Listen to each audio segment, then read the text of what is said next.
Have you ever caught yourself turning down invitations? Not because you're tired, not because you're sick, but because you simply don't feel like being around people anymore?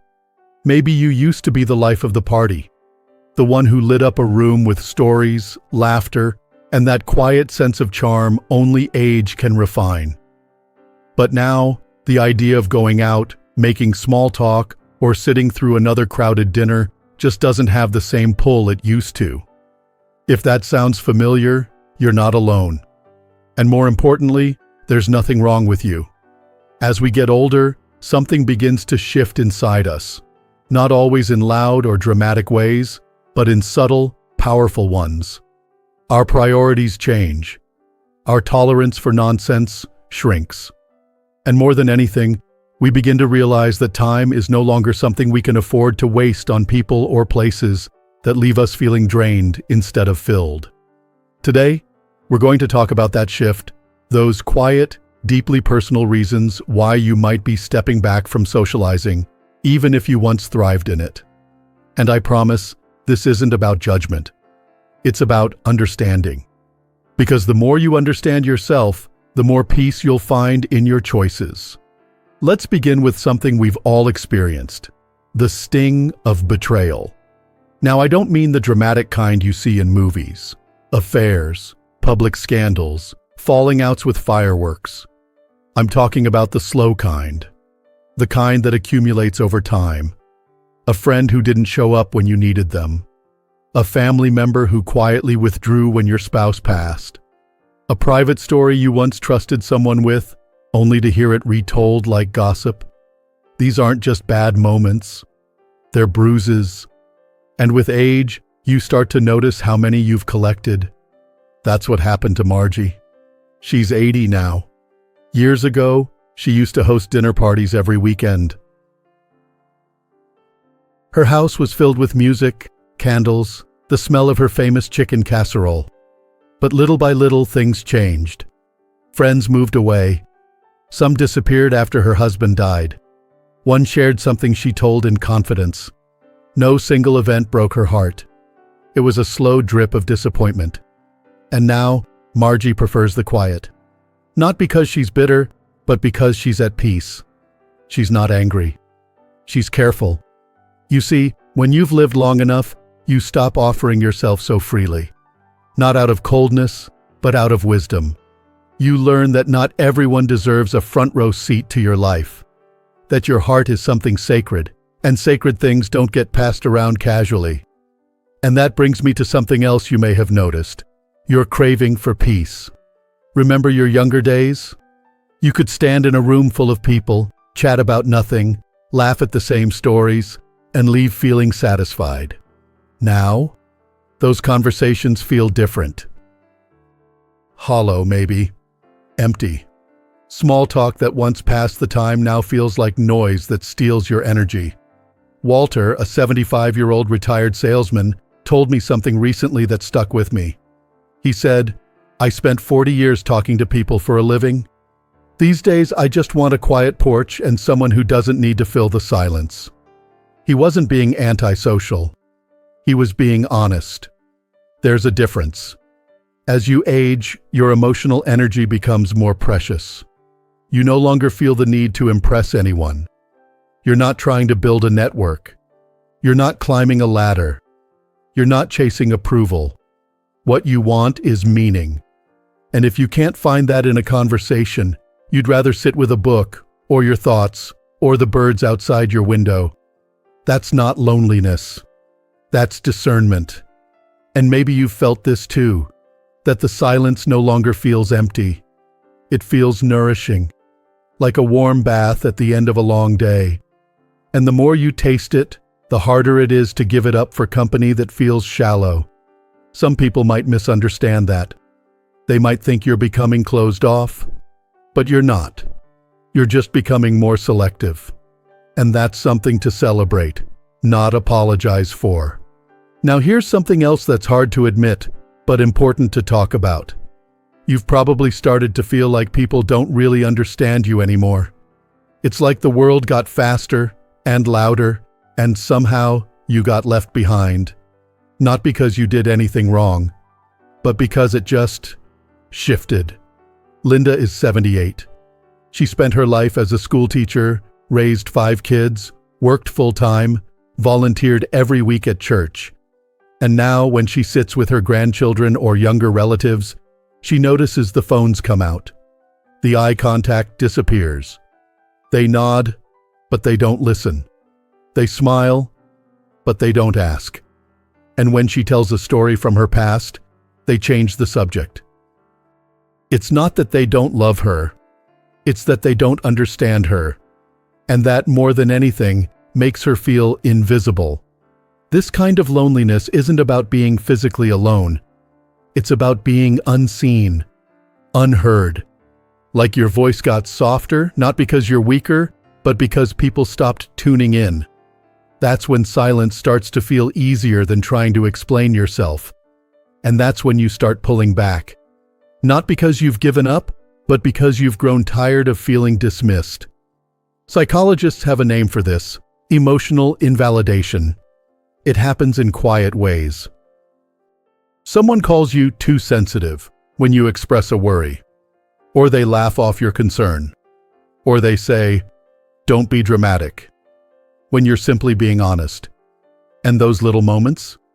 They stack up, like pebbles in a backpack. Eventually, it gets too heavy to carry. But I want to remind you of something. Your voice still matters. Your stories still hold value. Just because someone doesn't understand you doesn't mean you've lost your worth. It just means you've outgrown certain conversations, and maybe certain people. And if that's where you find yourself right now, choosing the quiet, avoiding the crowd, sitting out the gathering, you're not broken. You're becoming. You're becoming someone who knows their time is valuable, their peace is priceless, and their energy is not something to be spent lightly. You've lived through too much to pretend. You've loved deeply, been hurt unexpectedly, and through it all, you've grown wiser. So if lately you've been pulling back from people, choosing peace over small talk, solitude over forced connection, know this: it's not a failure. It's a sign of clarity. And clarity, especially at this stage of life, is one of the greatest gifts you can give yourself. Sometimes it's not the noise that drives you away, it's the feeling of being misunderstood. But other times, it's something even quieter, even more difficult to admit out loud. It's the quiet fear of becoming a burden. You see, when we're young, we move through life believing we'll always be the ones helping others. We carry groceries, we fix what's broken, we show up with casseroles when someone is grieving. We're the dependable ones, the strong ones, the glue that keeps everyone together. But as the years pass, that balance begins to shift. The body changes. Energy fades.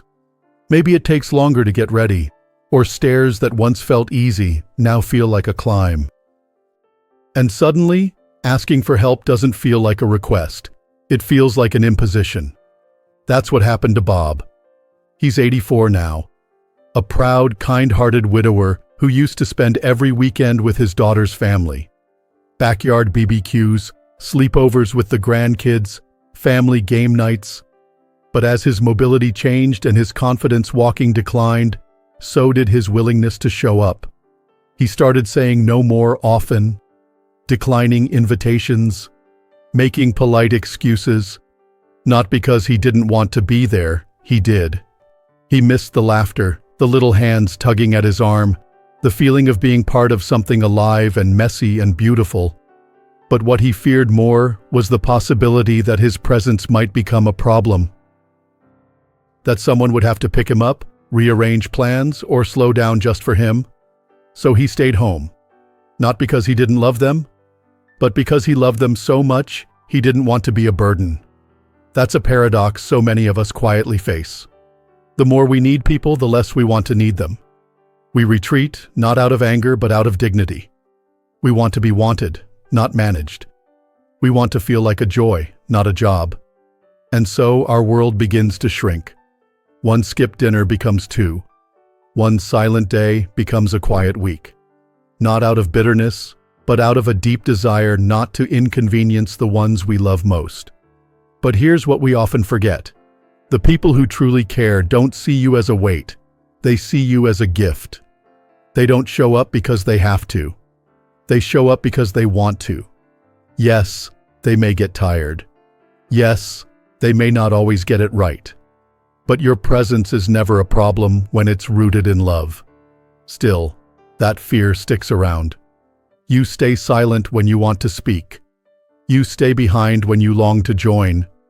And the longer you do that, the more natural it becomes to withdraw, to avoid, to fade. Not because you're weak, but because you've spent a lifetime being strong, and now asking for help feels like admitting defeat.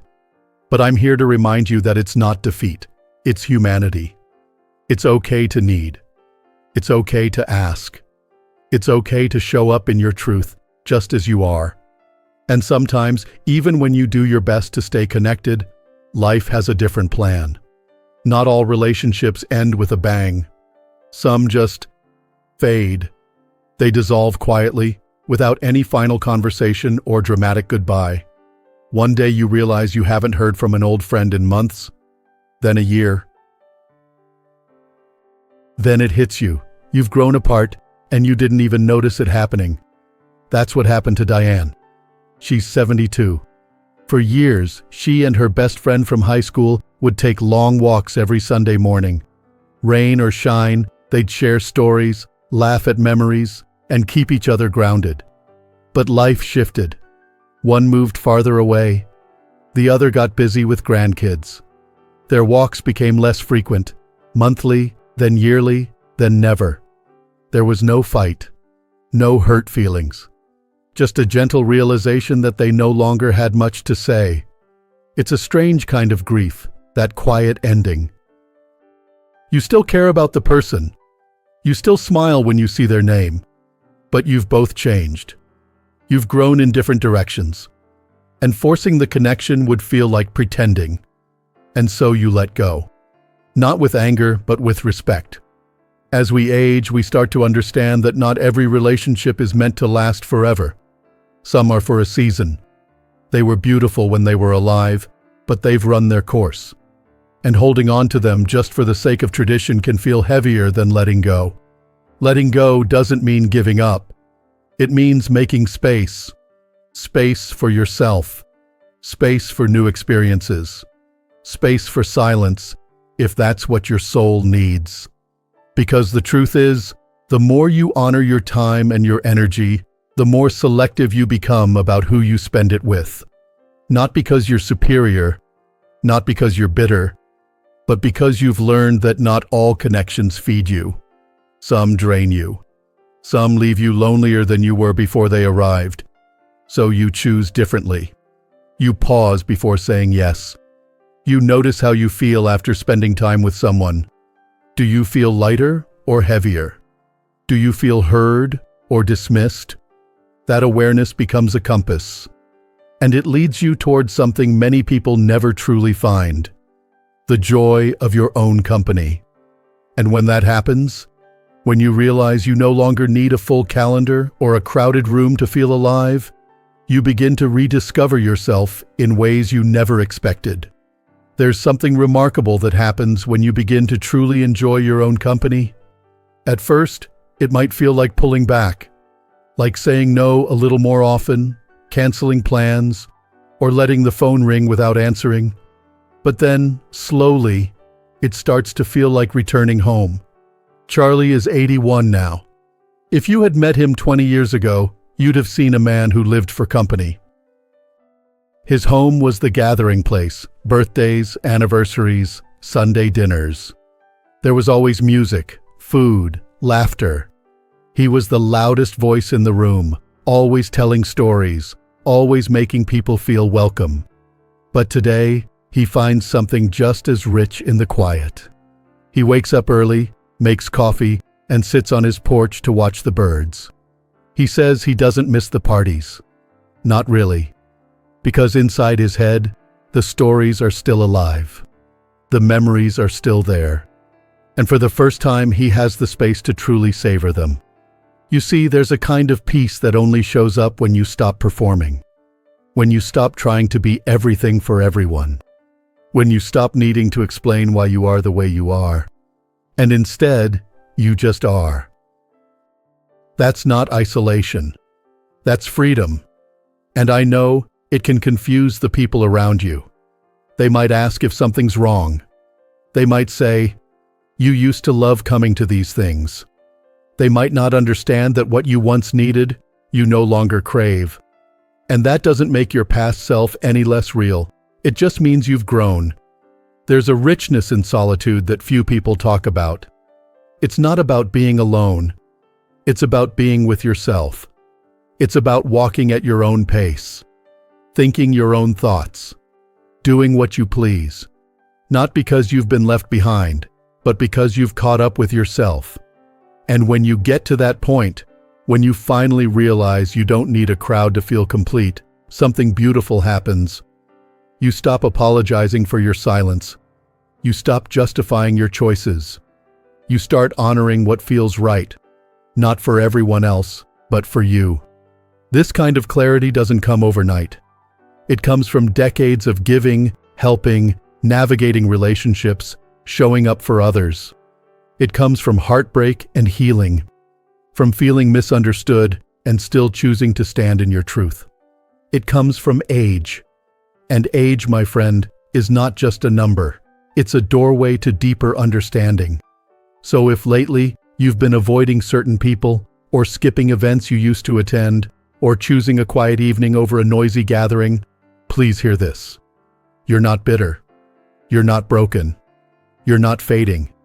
You're becoming. You're becoming someone who understands that not all company is nourishing, that not all conversations are worth your time, that peace is something earned, not something given. You've seen enough to know what fills your soul and what empties it. You've lived enough to stop chasing what no longer fits.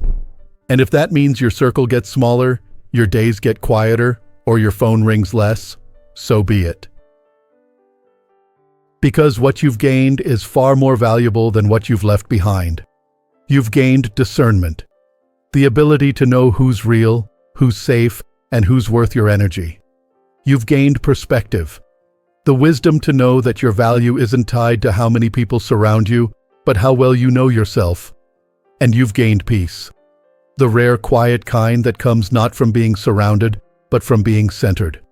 So take a moment right now and ask yourself, when was the last time you truly honored what you needed?